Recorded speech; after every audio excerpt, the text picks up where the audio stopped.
Hello વિદ્યાર્થી મિત્રો, કેમ છો? હું છું પ્રજ્ઞા જાણકાર. આપનું લર્ન વિથ પ્રજ્ઞામાં સ્વાગત છે.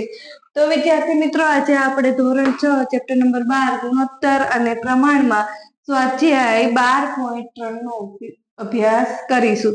જેમાં દાખલા નંબર 1 કે 7 મી કાપડની કિંમત ₹1470 છે. તો 5 મી કાપડની કિંમત કેટલી હશે? મી નો મતલબ કાપડના અર્થમાં છે, એટલે મીટર. કાપડને આપણે મીટરમાં માપી શકીએ, એટલે મીટર હોઈ શકે. તો 7 મીટર કાપડની કિંમત ₹1470 છે. તો 5 મીટર કાપડની કિંમત કેટલી હશે?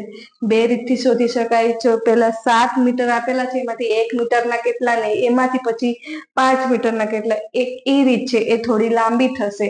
અને બીજી રીત છે, આપણે ઉદાહરણમાં જે આગળના ઉદાહરણમાં શીખ્યા કે ત્રિરાશિ વાળી રીત, કે ત્રણ રાશિ આપેલી છે, 7 મીટર ₹1470 અને 5 મીટર. જ્યારે ચોથી રાશિ કિંમત છે એ શોધવાની છે. તો જે શોધવાનું હોય એ બરાબરની ડાબી બાજુ.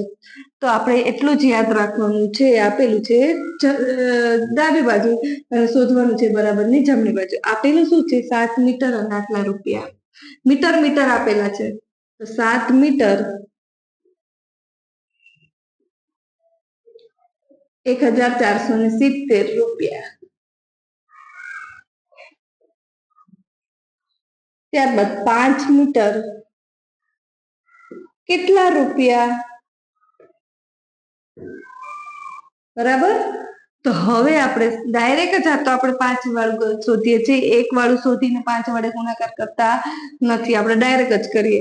તો 5 ગુણ્યા 1470. તમને એટલી ખબર હોવી જોઈએ કે આ બંનેનો ક્રોસ ગુણાકાર થાય.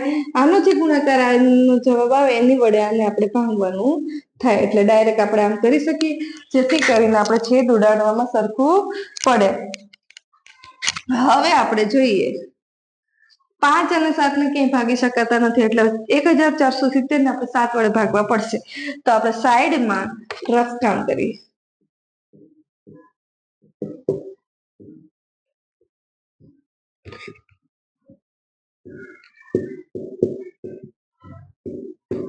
તો કેટલા વડે ભાગ ચાલશે? 7 દુ ને 14.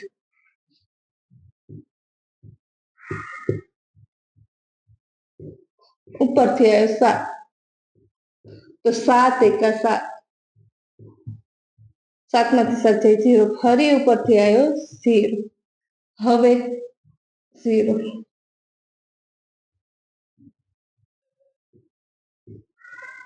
આ કરવાની જરૂર નથી હવે, કારણ આ પ્રાઇમરીમાં કરતા હતા ત્યારબાદ. પણ હવે તો આપણે મોટા થઈ ગયા છીએ, એટલે ડાયરેક્ટ જ આવી રીતે કરશું. તો જવાબમાં શું આવે? 210.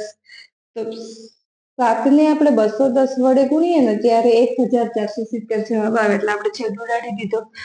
હવે 210 ને આપણે 5 વડે ગુણીશું, તો ફરી રફ કામ થશે. તો કે અને ડાયરેક્ટ રફ કામ ન કરવું હોય તો ડાયરેક્ટ થઈ શકે. 5 ગુણ્યા 0 0, 5 એકા 5 ને 5 દુ 10. અને એકમ કયો છે? તો કે રૂપિયા.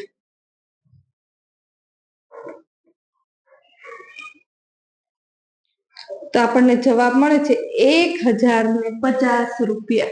તો આપણે કહી શકીએ કે 5 મીટર કાપડની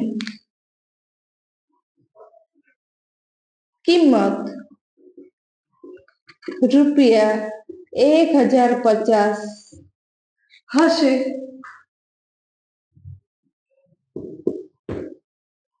મિત્રો, આ રકમ તમારે લખવાની જરૂર નથી, ખાલી સમજ પૂરતું હતું, જેથી કરીને હું ભૂસી દઉં છું. ત્યારબાદ વિડીયોને પોઝ કરી તમે તમારી નોટબુકમાં નોંધી લો. મિત્રો, મારો આ વિડીયો પસંદ આવે તો લાઈક, શેર અને સબસ્ક્રાઇબ કરવાનું ભૂલતા નહીં.